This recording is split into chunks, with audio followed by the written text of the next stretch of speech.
Halkanii guyyaanii fiiga ayyoomiin harabaafate.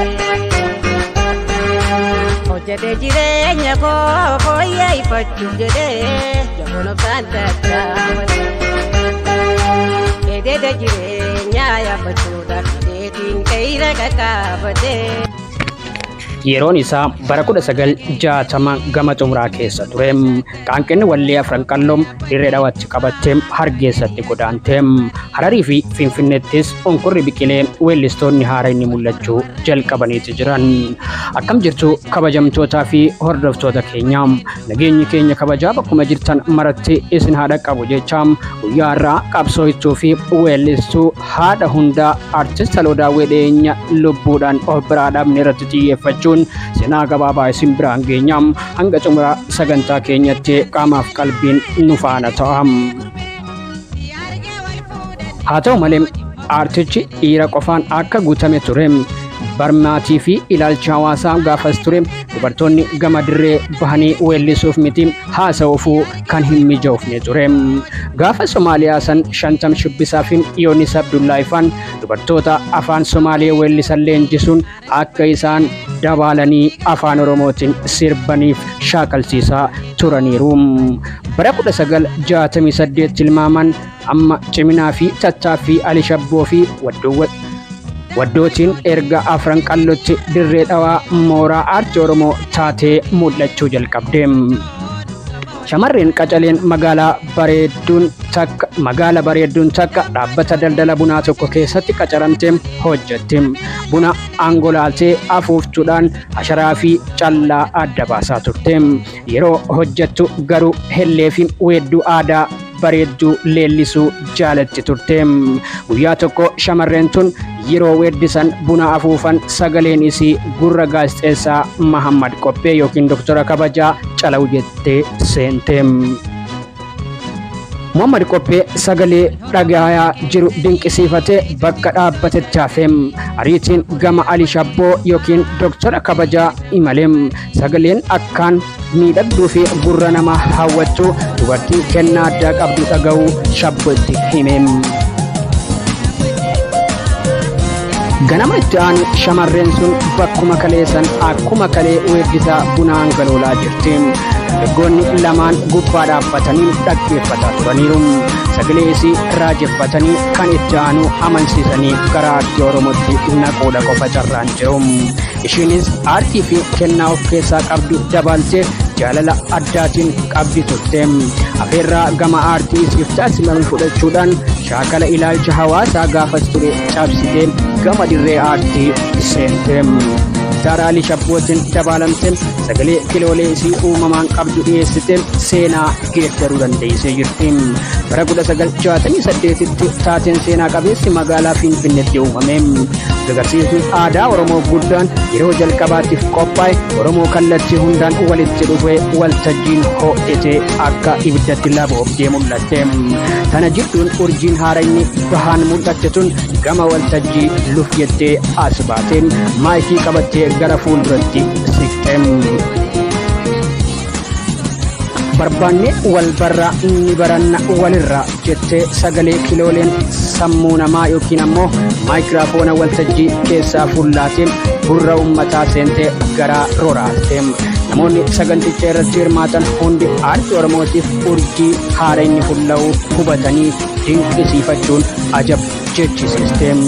Urjiin kaleessaa sun Haloo Daawwitiin bara 1953 naannawa magaalaa Dirree Dhawaa ganda Awwaallee keessatti dhalatte guddatte. Ijoollummaa isiitiin magaalaa Dirree Dhawaa keessatti hojjette maatii gargaaruuf dhaabbata alergii bunaa tokko keessatti miindeeffamtee qacaramtee hojjetaa turte.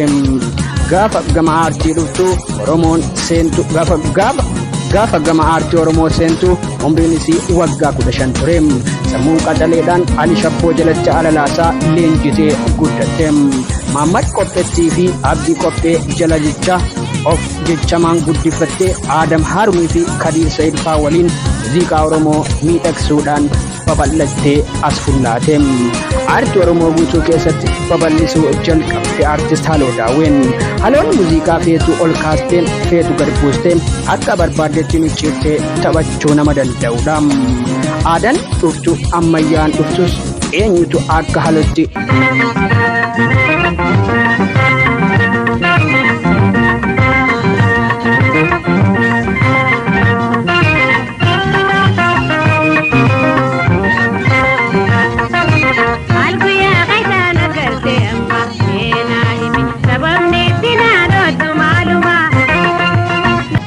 isii malee tamtu geeraree eenyutu seenaa qabsoo Oromoo Saala Sillaasee yookiin hamma Haile Sillaasee sanboodas darbuu hamma wayyaanetti walleedhaan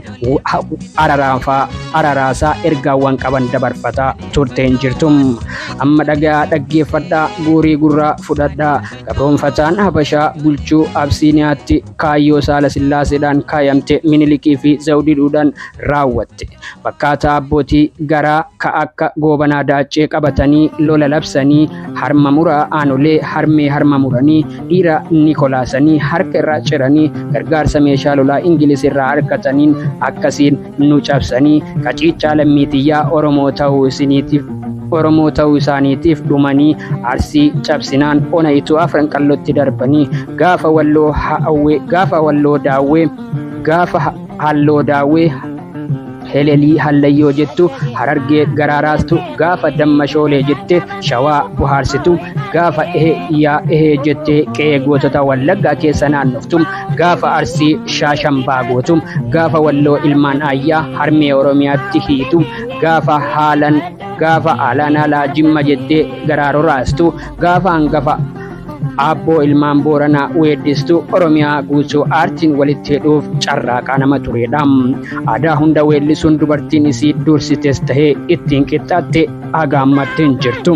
Halloon faana sosochoostaa yookiin afran qalloo kan aartii Oromoo fi Oromiyaa guutuu ol qabuuf ka'e keessaa magartee kaayyoo hangaftoota alii isii aartistiif dhaloota lammaffaa yookiin daaddaa isii waliin milkeessite. Afaan Oromoo raadiyoo cabsa jaamaa ture weellistee mana manatti akka dhagaamu goote. Saboonni afaan Oromoo hin beekne illeen weellistuu Oromoo takka maqaa dhawu jettee yommuu gaafattum Haloo Daawwee irra deebiidhaan calaw gurra godhanii sitti himu. Artist Haloo Daawwee gargaarsa weellistoota gameeyyii akka Ali Shabbootiin gara baandii biiftuu biyya keenyatti makamuudhaan hojii muuziqaa itti fufte. Kaaseta jalqabaa mata duree duraa duubaa bareeda naannoo jedhu irratti sirboota 10 baasuudhaan maxxansite. Murtii aartii waggaa 50 keessatti kophaa isiitii fi aartistoota biraa waliin albamoota 23 caalaa uummata biraan geesseeti jirti. Weellistoota gameeyyii kanneen akka Ali Shabboom, Adamaaruun, Kadir Said, Mastafarraa, Abdii Ibrahim, Umar Ali Faaraa, Jundii Haaruun, Ali Mahammadii fi kanneen biroo waliin wallee baay'ee hojjetteetu jirti. Sochii qabsoo Oromoo keessatti hojiin aartiin uummata dadammaysuun madditti hamma bosona seenuun qabsoo hidhannootti hirmaachutti seenaa hin dagatamne galmeessuu dandeesseeti jirti. Kanaanis yeroo dheeraaf miidhama dararaa irraan gahaa waan tureef goota dheeraaf Somaaliyaa fi Jabuutii keessatti baqattee naannawaa turuun isii ni yaadatama. Haloon haadha ijoollee 5 yoo taatu waggoota 10 darbaniif dhukkuba sukkaaraa dhibee dhiibbaa dhiigaa fi kareetiin dhibamte Finfinnee fi Adaamatti deddeebitee yaalamaa turtus umriin isii waggaa 63tti onkololeessa 14 bara 2023 akka lakkoofsa Girigooriyaanitti magaalaa Adaamaa mana jireenya isitti du'an addunyaarraa boqotteerti.